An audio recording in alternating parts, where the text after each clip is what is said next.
মা বিড়াল গভীর ঘুমে মগ্ন ছিল। সেই ফাঁকে পাশের ঘর থেকে ছোট্ট ছানাটি একজোড়া কাঁচি নিয়ে এলো। ফিসফিস করে সে মায়ের সাধের লম্বা চুল অনেকটা কেটে দিল।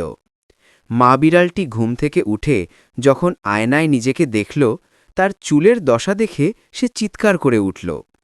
তার সুন্দর চুল ছোট হয়ে গেছে। প্রচণ্ড রাগে সে কাঁপছিল। ভয়ে জড়সড় ছানাটি তখন পাশের ঘরের এক কোণে লুটিয়ে আছে।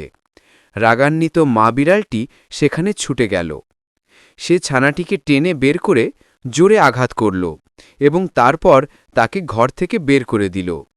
কেঁদে কেঁদে ছানাটি বাড়ি ছেড়ে চলে গেল। বাবার ফেরা ও মায়ের ভুল। কিছুক্ষণ পরেই ছানাটির বাবা বিড়াল বাড়ি ফিরল। ঘরে ঢুকেই সে এক অপ্রত্যাশিত দৃশ্য দেখল। তার স্ত্রী অর্থাৎ মা বিড়ালটি অন্য একটি পুরুষ বিড়ালের সাথে খুব হাসি ঠাট্টা করছে। এই দৃশ্য দেখে বাবা বিড়ালটি আর নিজেকে সামলাতে পারল না।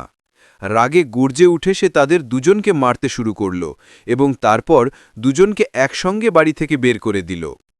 তারা দুজনও অপমান নিয়ে বাড়ি ছেড়ে চলে গেল। পুনর্মিলন। এরপর বাবা বিড়ালটি তার প্রিয় ছানাটিকে খুঁজতে শুরু করল। সারা ঘরে খুঁজে না পেয়ে সে বাইরে গেল।